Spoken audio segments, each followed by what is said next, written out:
Yeah. Go ahead, guys. So, first day of spring ball, obviously not a lot going on in terms of being on the field and everything, but just how excited you are to get back out there. I'm really excited to get back out there with this new group of guys. There's a lot of new faces around, both offensively and defensively, so it's good to get out on the field and actually play a little bit of football and have the balls out, throw them around, and 7-on-7 team against the defense, stuff like that. Just getting back into the groove of things feels nice. And, there are a large number of transfers, so just how has it been, specifically with your receivers, just creating that chemistry on and off the field? Yeah, I mean, we throw every single weekend or really twice a week throughout the whole winter. So we tried to build that chemistry before spring ball even, and just they're still learning the plays and the playbook. That's a hard thing to master. So that definitely comes with being able to step on the field and run with the ones. So I mean, we'll have Jamari Hawkins running with me a lot, just because he's been here and he's ran the A ever since he's been here. So he knows what to do for the most part. And then those guys are still getting their nose in the playbook, and once they know everything, know their assignment, then they'll get some more reps with the ones. So just being able to throw those guys out there, we know they're good players. They just have to learn how we do things, and then they'll be great players for us. And you've been, the face of this offense since you stepped in as a freshman. Going into this senior, you being a junior, being looked at, you're going to be looked at as an upperclassman, just and everything that entails in terms of being, I guess, kind of the veteran of one of the veterans of the team. Yeah. How are you embracing that role? I mean, kind of the same as I always have to a certain extent. Just, it's an honor and a privilege to be in this role and be able to be one of the leaders of the team. I've been here one of the longest out of anyone on the whole team. I look at the offense, and I think Jacob Likes has been here longer, Jonah Gamble, Kobe Drake. But other than that, I've been here for a pretty long time, and it doesn't feel like it. It feels like just yesterday when I was a little before my freshman year and I was getting my first spring ball. It goes by in the blink of an eye, and I'm looking up, and I'm one of the older guys who have been in this facility for a long time. So, it's a good thing just to be able to welcome new guys in and, show them the ropes and make sure I'm holding them accountable to what we say we want to do. And speaking of the new guys, you're going to have a lot of new receivers, a lot of new running backs in this group. Obviously, you lost some, but just kind of how is that process for you going to kind of get on the same page with some of the new transfers, the receivers mainly and the running backs? Yeah, one of the things I wanted to do in the winter was train with the skill position workout group, just so I could familiarize myself with them and get to know them a little bit more, because last winter I worked out with big skill, which is like tight ends and linebackers, stuff like that.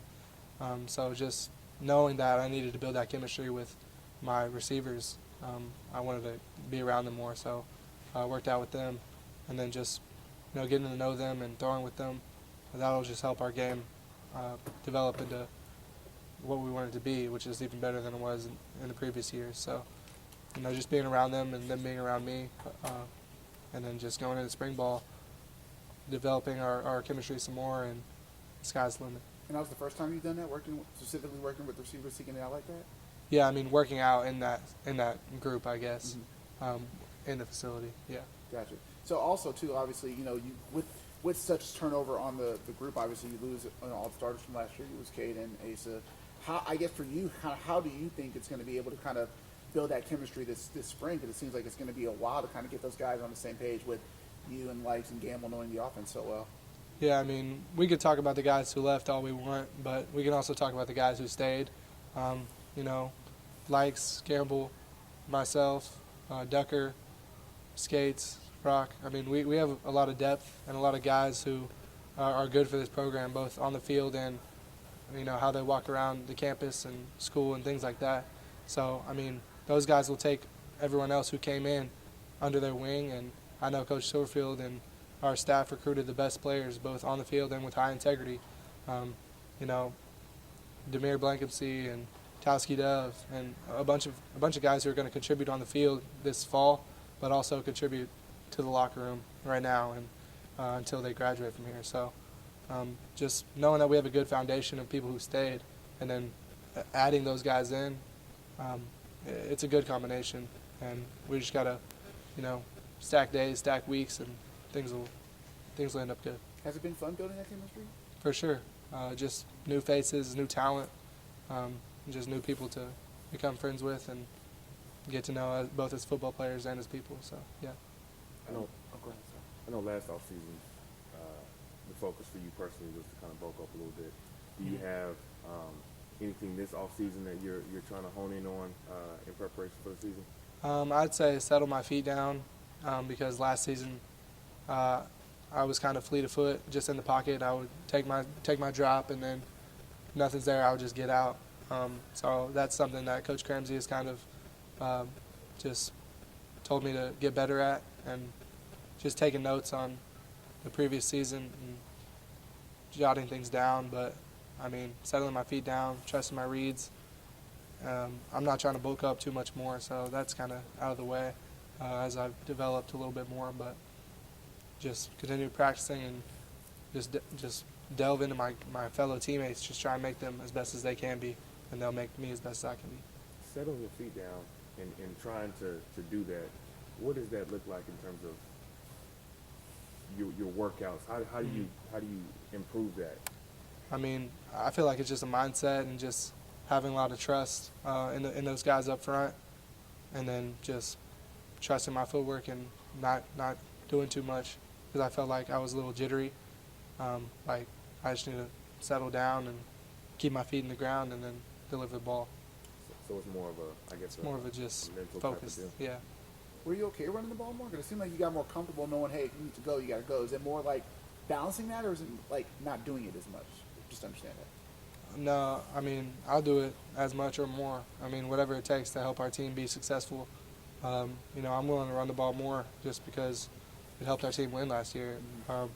So whatever it takes, I'll run it. I won't run it if they don't want me to run it. At the end of the day, just trying to score the ball, and I'm just trying to learn my teammates and make sure they learn me and what I'm about, which is winning. So just trying to learn them a little bit more and build that relationship every single practice of spring ball, and then go from there. So when you're saying like settling your feet, does that mean like? I'm just trying to understand. So it doesn't mean like not running as much. It's more like. What's the difference? It's more like dropping back to pass. Okay. Not leaving the pocket too soon, and you might not have pressure. Gotcha. Yes, sir. All right. Yeah. Gotcha. I wanted to make sure it was like you're not going to be running as much. Yeah. No. Gotcha. You mentioned the chemistry. Obviously, I think we looked up, and I think you and Toski went to the same high school. Was there some chemistry there? Because I know he was a few years ahead of you. Did you have that relationship a little bit, or is it still building something new? I'd say it's still building something new. I got pulled up to the varsity my freshman year whenever they were on a state championship run. He was a senior. Mm-hmm. So it was my first year of high school, and he was a senior. And Spencer Sanders was his quarterback, who is at Ole Miss right now. Right. So I wasn't like a guy or anything. I was just the head coach's son. But I got to throw him a couple passes in RVA, routes on air, back when I was a little, 14-year-old. So I definitely looked up to him whenever I was growing up, though, just because you always look up to the guys on your varsity team, on the high school team, and they were a really good team. So I knew who he was. He might have not known who I was, but it's good for him to be here. He's a good addition to our team. Definitely. And I guess if you could just talk, from what you've seen, like, heard a little bit about Demir and Busey and Blake Watson, I guess, like, how's it just been, you mentioned already, but just knowing them specifically, like, you kind of see some personality coming out of them, some leadership coming out of them being older guys, too? Yeah, they definitely have some personality and some flair, and they're going to make plays. All four of those guys are playmakers, and they're explosive athletes. And the proof is in the data from winter conditioning. We wear the little things that show how fast you're running and change of direction, stuff like that. And, those guys are freak athletes. So, and they're good people, too, which is important. So I'm grateful that those guys chose Memphis in the portal. And now that they're here, we just got to pour into them, and they pour back into me, and trust each other and go from there. And then obviously you got guys coming back. You got Joe, you got Rock, you got Duck, obviously, and Brandon. I guess how much fun is it to see how they're going to take a step forward just with the competition around it, but also, obviously Duck produced, Skates produced, Rock produced, but how much fun is it seeing them kind of like ready to take that next step forward as returners? Yeah, it's great. just because they're a year older too and more mature and things like that. I know, Rock and Ducker worked on his body a lot last spring. I think he had a hamstring early on in spring, so that kind of set him back a bit. And then he comes into this spring, just a whole new animal, basically. And he's smart, he's getting faster, so sky's the limit for him. And then obviously Rock is in a position to be the starter, and he's a dude, he's a physical freak. So just having him understand the importance of his role and understand that he can help our team win, and he can do anything. He can go to the league if he puts his mind to it, and just works hard every single day. Same thing with Joe. So now that they're in the position to know that they're going to be a guy, they just got to work to be a guy, because it can obviously be taken away, but they just got to work every single day, and the sky's the limit for those guys. Last thing for me, you told us last year you're not attached to any number. You changed your number again. Just curious if there's any special meaning behind too. I know last year you said there was kind of a meaning, but you change every year, you said. So is there a meaning behind wanting number 2? No, not really. I would say, like I said, I change it every year, and I've never been 2 before in my life, so just on to the next number. Was there anybody wearing 2 that you thought of, like, I can do this? Or Obviously, when you think quarterback number 2, Cam Newton, Johnny Manziel, those are 2 that come off the top of my mind. And I watched them growing up, and I like both their styles of play. So it's a good quarterback number, I feel like. Matt Ryan. So no really reason, but just kind of looks cool.